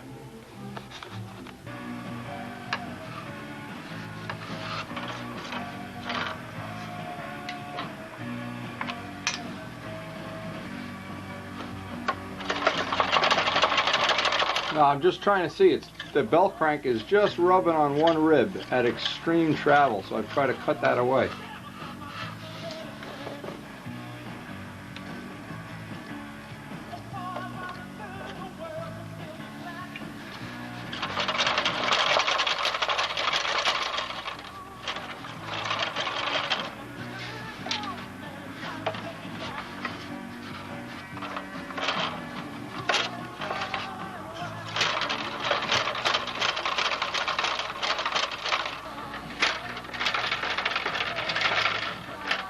with everything nice and free there. I want to make sure this is all done.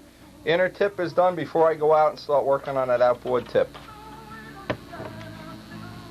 Now, this is the little box kit that John sells, and it's I'm trying to decide if this is going to be large enough. I'll have to figure out. I'm going to put it together. It has little instructions on the back, or in here somewhere, how to put it together. And I want to see if we're going to be able to use that, how I can improvise using that into this part. In fact, being it's on the small side, one of the things I might be able to do is I'll just leave the outboard tip unhollowed, which I normally don't do, but in this case that might be one way to make up for the fact this box might be a little bit on the small side. I'm not sure.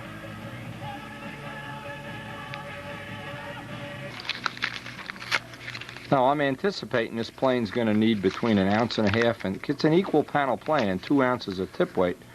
So let me lay out all these little pieces, and the directions are pretty good. And I may find a little bit different way of mounting this than normal, because again, this is not really aimed at being a difficult plane at all costs. I want to make this as simple as possible when it actually does become a kit. And not having to do all that extra work on a tip might be a big saving.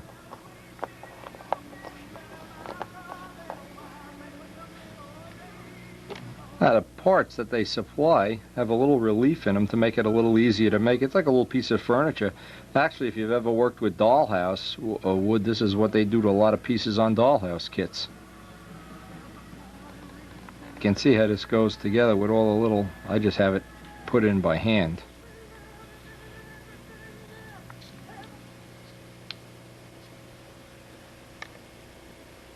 Now, one of the ways you can hold this together, I know it'll be a little difficult to hold together, just stretch some masking tape on it.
Yeah, it's like making a little piece of dollhouse furniture. Nice, nicely made.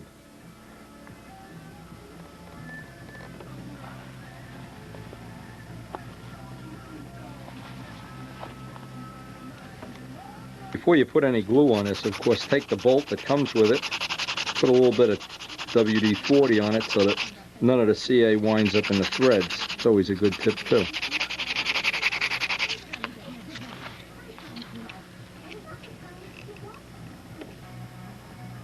I just want to work that screw back in and out a few times. I want to make sure I don't have any CA in that threaded area.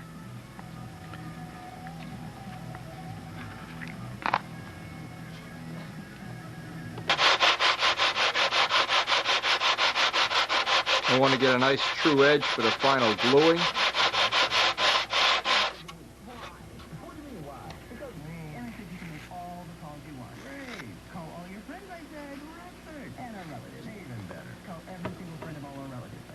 Okay, so now I know I need to take, this little piece will be an internal, but this piece, I want to cut, I want to make a tracing of this.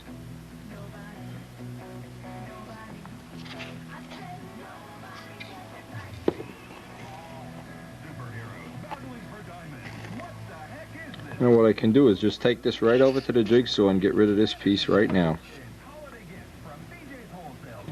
Now this piece is a little more difficult. I need to trace this out. And I need to do that with a Dremel tool just to sink that piece in there. By the way, the box looks like it's going to work fine.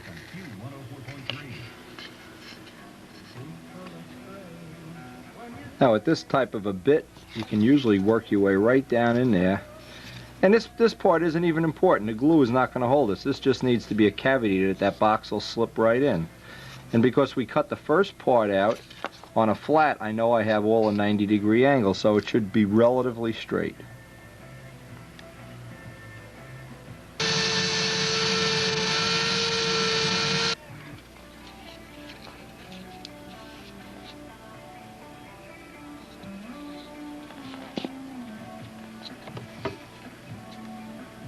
Now what I'm trying to do is I'm trying to figure a way I can get, I want to put a little cap of balsa on top of the door so I can sand that into a nice fine finish.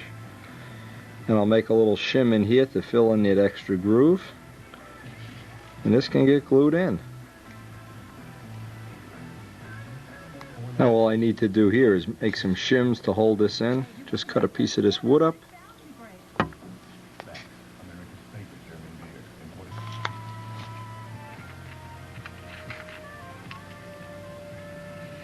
Now when this is done, I can just get a sanding block, flush this all out nice and straight.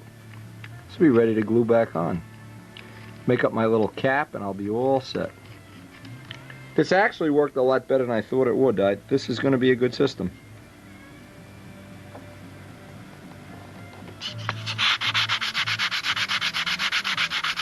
Now before I make up the little hatch, I want to glue this in position.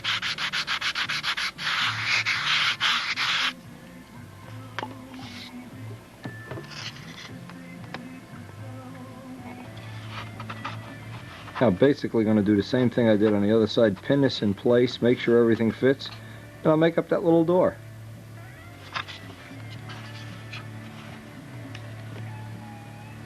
I want to just make sure that little hatch fits right in there. Now what I need to do is make a little cap of balsa wood for this, just a little bit of a cap. And it'll just give me a little cap that I can sand in so it'll stick up above and I can just blend it right in. Good trick for getting a nice edge on these caps is trim the piece a little bit oversized. Don't trim it right up. Because what will happen is you always get those little funny edges from cutting it. You take it over to the grinder and grind that last little bit off. You'll get a much nicer, neater edge, and of course you want to harden it with thin CA.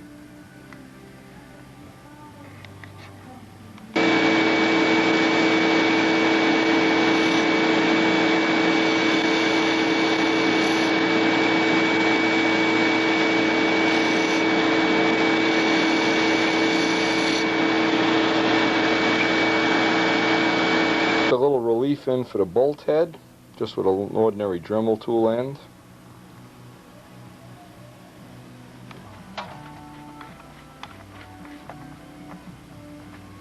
Now if we luck out, the bolt head will be just low enough that we won't hit it with the sanding block when we go to sand this in.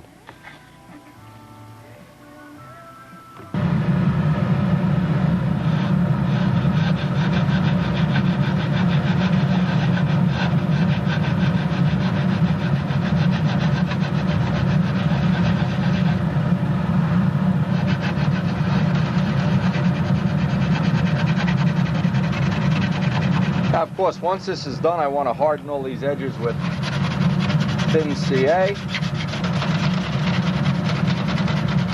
Double glue the block all along the seam and on the inside to make sure it's nice and solid.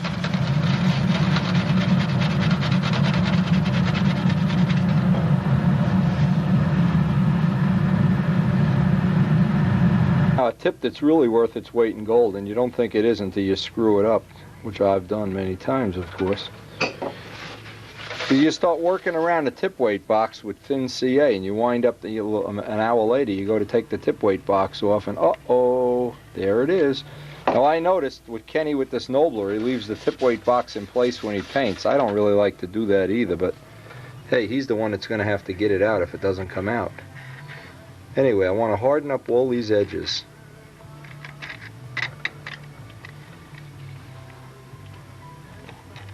I don't want to dare get any of this down in there.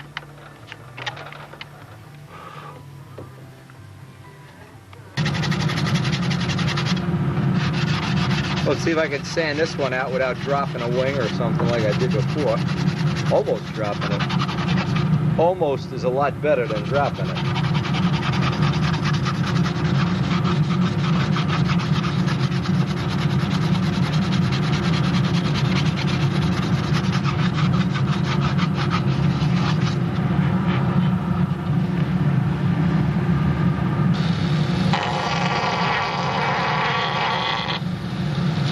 just getting a nice edge here where the CA kind of bubbled up.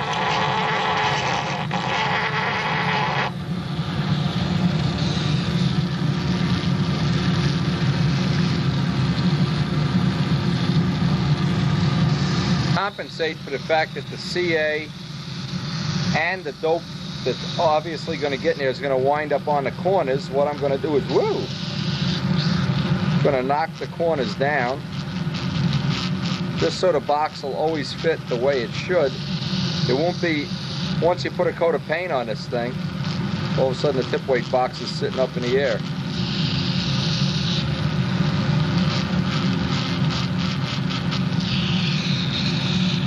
Another good tip is if you happen to knock one of these edges off and you're not happy with it, lay in a piece, or if the gap is too big, lay in a piece of 64th plywood.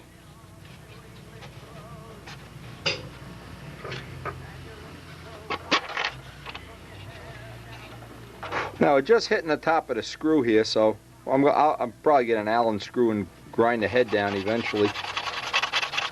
But for right now, that's fitting real good.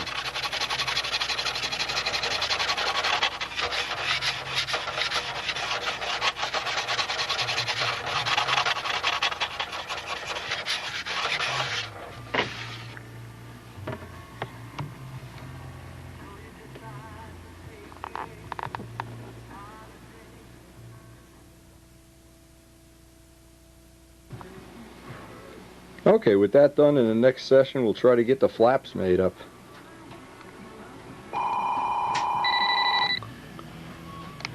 Alright, today Kenny's doing some more little micro, I call this micro patch, and this is the kind of stuff doesn't really need to be done, but because he's looking for perfection. Now what we did, we took some of this, the material, and this is a trick, you practice on the bottom first. We put a little thinner in it. Thin it down to where it's a lot thinner. Already. Okay, then put a couple more drops of thinner in it. By making this real thin, and what we're using for a spreading tool, he's got a little piece of tape on a razor blade. Now this is the stuff probably most people are going to be thinking. Let me show this. They're going to be thinking, yeah, what we wasting our time, just go paint the plane. But if you want to really make this a show plane, you want to really do, just dip it into the, by the way, so you can see I got the gun cleaning parts in here. And just turn it into paint. Even if it's thinner than it has to be, in 2 seconds it turns back to being thick. Use the clean edge of the razor. Now you can see when you paint that on, it goes right into the groove. There's almost no sanding. I mean, you can sand that, and there's a little thing down here he's working on. Again, this is only if you're going crazy. Now right up here I see he's got a little spot. You want to pick away at this. I call this picking away. And since it's a freezing cold day and we really can't do anything outside today, this is a good day. Here's another spot you can put a little schmutz here. Practice on the bottom first. Thing looks nice with that needle nose spinner, by the way. I like that better than the other one. Yeah, it's really racy that way. By the way, anybody wants one of Ken's needle nose Vico spinners? He's selling them now. He thinks he's selling them.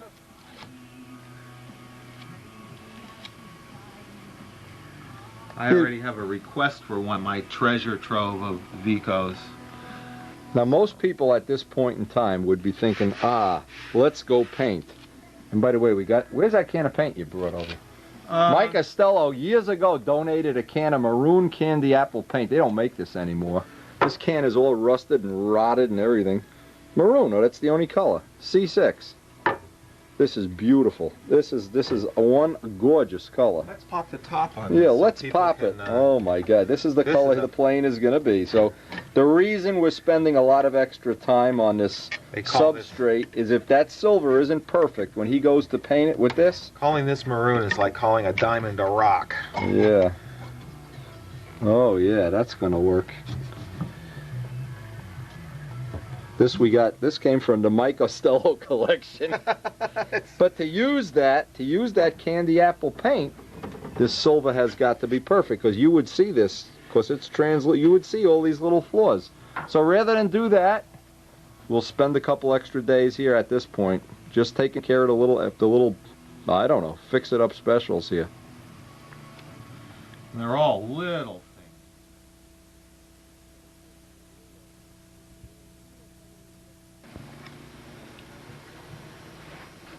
Yeah, that's working out real well here. Getting all, even though some of these look like you wouldn't even bother, in the end it's all going to pay.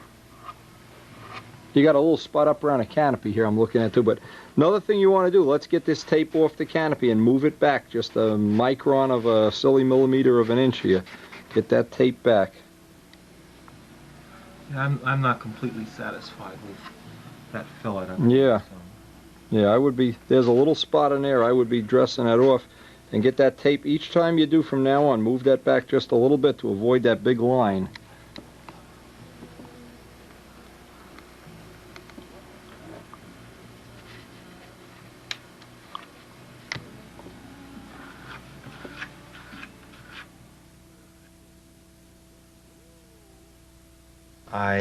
I ruined my airplane. Now this, I wanted to show this on tape, even though Kenny begged me. Ah! This is what happens when you get too much of a paint buildup at the edge. Now you can see what's happening. It's just delaminating because the paint here is so thick you can't tear it. Down here it's fine. Now run your finger on that, Ken. Right there it's fine. But up here it's way too thick. Very thick here. It's way too thick. So what we want to do now, if you had some ambroid, I'll look around and see if I have any. Ambroid is good for sticking this down, or just go get some clear dope on the end of a brush and then press it down. Then you want to cut this. Oh, you already took care of it. Yeah, I trimmed it. All right, now we want to move the tape back out on there. Let's fix that, and then let's remask this up. Okay. That's the whole reason for moving the tape every time. If you don't, it almost always peels that up right by the canopy. Okay, now what we're looking at here is the next batch of Cardinal kit blocks. Now what was real nice about these, Riley actually weighed some of these up for me. 4.8, 4, 5, 2, 5, 5. Yeah, actually nothing's over 6, and these are 3x3s. I've never gotten a load where they're all, these are cowling blocks. Even the cowling blocks will be super light. Kenny got a jump on weighing some of these up, and these blocks are 1x3s. You got some as light as 126, going up to 152. You're in the 150s over there. We're weighing and grading them out. The reason for grading them is when you cut up wingtips, you want to have 2 real light wingtips and 2 that you don't care about. And you'd also like to have, if there's some heavy wood in here, and I don't know if there really is, but if there is some heavy wood that's kind of on the heavy side, we'll make the wheel pant blocks out of it. Now here's one that's 166. Wheel pants, it's no problem, but you don't want to make the inboard tip out of 166. So this is really a nice selection. All of the wood that goes in, of course, is hand graded, hand selected. I don't know what the hell else to say. It's a lot of work. But the difference is you have a kit where everything, the wood is real nice. You don't wind up having to go right out and replace the wood halfway through the day. Oh, this piece is no good, this piece is twisted, or whatever. The wood that goes in is, at least it's the best I can get.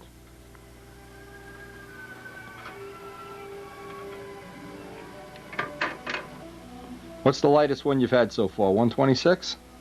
Nope, 104.2. 104? And I got a 116.5. A 116, okay. Those are over there. He's not telling you the truth. He's going to try to take these home with him, but I think he's going to have a lot of trouble taking those home. Anyway, it's about time we had this quality of wood, because in the past it's been really difficult. Anybody that's looking to get some decent wood, Riley said he had a decent supply of it.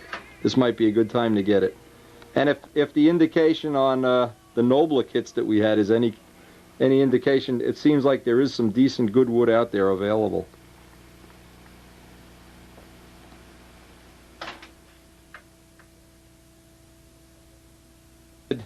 A little test fit here to just get a look at what this guy's going to look like when we snap them together. Actually, it looks like everything went together pretty good, like a little dry fit deal here. It really has the kind of a look that I like, though. I really like that Cardinal look. Anyway, we're going to make the flaps for him up as soon as we're done sorting out. Boy, while we're doing this, we're watching all these RC videos, and all you see is, boy, there has to be 20, 30 crashes on this one video. These are the ones that Georgino lent me. Holy mackerel. There's got to be some heartbreaking stuff going on out here. Every time I turn around, there's a guy with retracts. Oh, here's another one over here. Retracts, planes flipping over. They take a beating, boy. And they're all beautiful planes. Well, beautiful. There's some bombers went in before. There's a big flying wing on these tapes, too. Big Northrop flying wing. Great stuff, Georgino. We really appreciate the loan. Looks like he's making the pyramids. What are you making? The stair step to heaven here? Oh, my God. Well, I'm doing it this way because... Yeah, this is good. In a few minutes, we can just go. go. We want to put them in order. To the heaviest, lightest to the right, heaviest. and then we'll start tracing out the wingtips and the wheel pants on the appropriate pieces of wood here. All this extra work. So that you, the lucky customer, can have the world's heaviest Cardinal kit. Oh, man, it's a lot of work.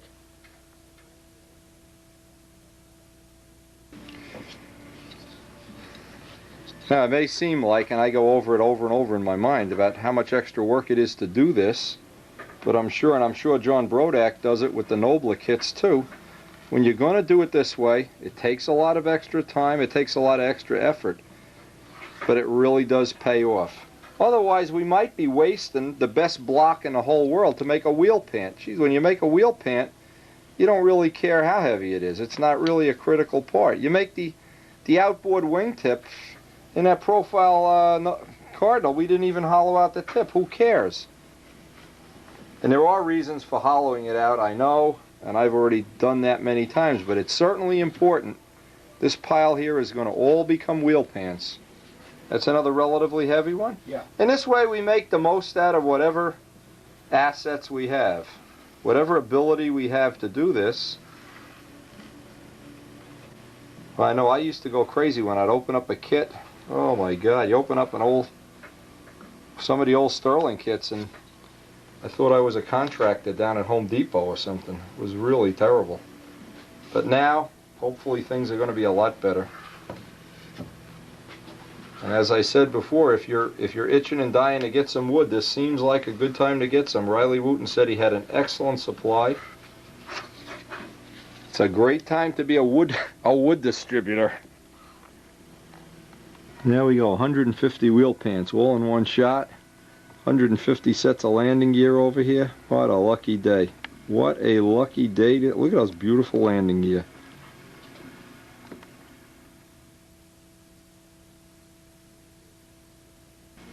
And Ken's tracing out the cowling parts. Oh boy, is this going to be a fun night. This is the time you wish you could eat sanding dust for food or something. Yeah, really.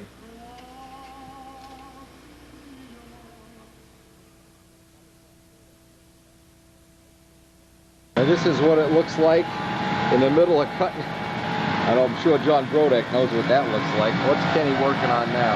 Ah, cutting his finger off. Wheel pants. Hundreds of wheel pants. Thousands, millenniums. Wheel pants. Oh my God. Everything gets hand finished on a belt sander anyway. Hand finishing.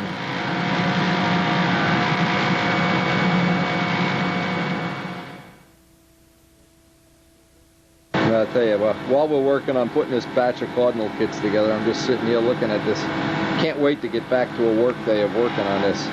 Really starting to look nice.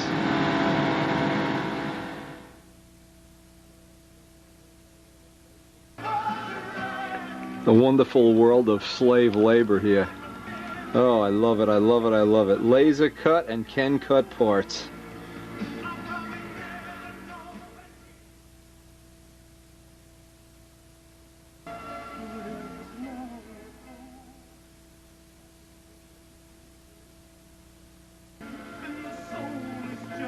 Just looking around the shop here before I pack it in. Try to get some inspiration for tomorrow. Need to make flaps. Need to make horns. So many things happening all at once here.